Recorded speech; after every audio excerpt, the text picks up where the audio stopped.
అంటే సరే అభివృద్ధి సంక్షేమం విస్తృతంగా అమలు చేశామన్న ప్రచారాన్ని అయితే విస్తృతంగా ముందుకు తీసుకెళ్ళింది టీఆర్ఎస్.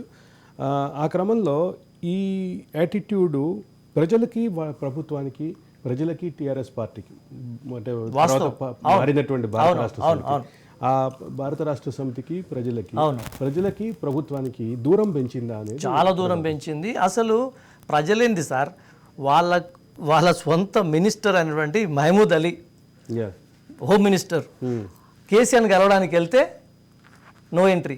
అక్కడ గంట సేపు నిలబడ్డాడు. ఇక్కడ ప్రగతి భవన్లో కేసీఆర్ నిర్మించుకున్న ఒక కోటరీలో ఆ ప్రగతి భవన్ దగ్గర గంట సేపు నిలబడ్డాడు. అప్పటికి ఆయనకు పర్మిషన్ దొరకకుండా హోమ్ మినిస్టర్ వెను తిరిగిన సందర్భాలు ఉన్నాయి.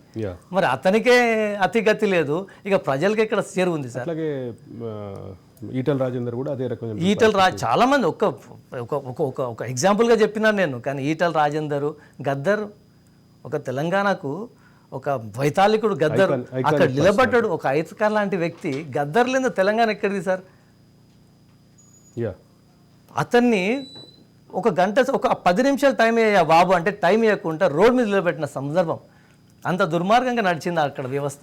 ఇక ప్రజలకు దూరం లేకుండా వాళ్ళకే దగ్గర లేడు ఆయన, ప్రజలకే దూరం దగ్గర అవుతాడు. ఇంకా అంటే కేసీఆర్ ప్రజలకి దూరం పెరిగే క్రమంలో కేసీఆర్ వ్యవహార శైలి మారిన వ్యవహార శైలి మీరు క్లియర్గా చూశారు. కేసీఆర్ని అవును కన్విన్సింగ్, ఇందాక మన వీడియోలో కూడా ఆయన ఒక దశలో కన్విన్సింగ్గా మాట్లాడతారు.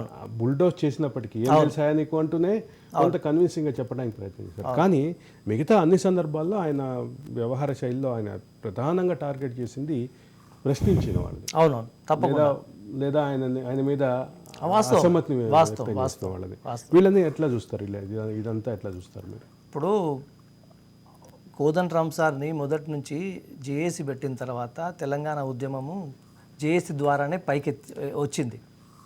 మిలియన్ మార్చే కానీ, సాగరహారమే కానీ, సకల జనుల సమ్మెనే కానీ, సహాయ నిరాకరణ ఉద్యమాలే కానీ, ఇవన్నీ కూడా జేఏసీ యొక్క కూర్పు, జేఏసీ నిర్మించిన ఉద్యమ ఘటనలు.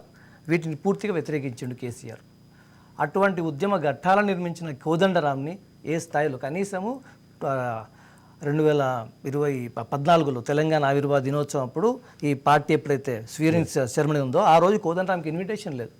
అంత దుర్మార్గంగా వ్యవహరించారు. కోదండరాం అయితే పూర్తి క్రష్ చేస్తారు. అంటే అదే కాదు, సర్పంచ్ని గెలిపించండి కోదండరాం రాజకీయాలను చెప్తే మేము వినాలన్నా ఇట్లాంటి అదే అది దుర్మార్గం కదా. అది ఇప్పుడు అహంకారం కదా. అది ఇప్పుడు ప్రభుత్వం అనేది ప్రజల తరఫున మాటలు వినాలి.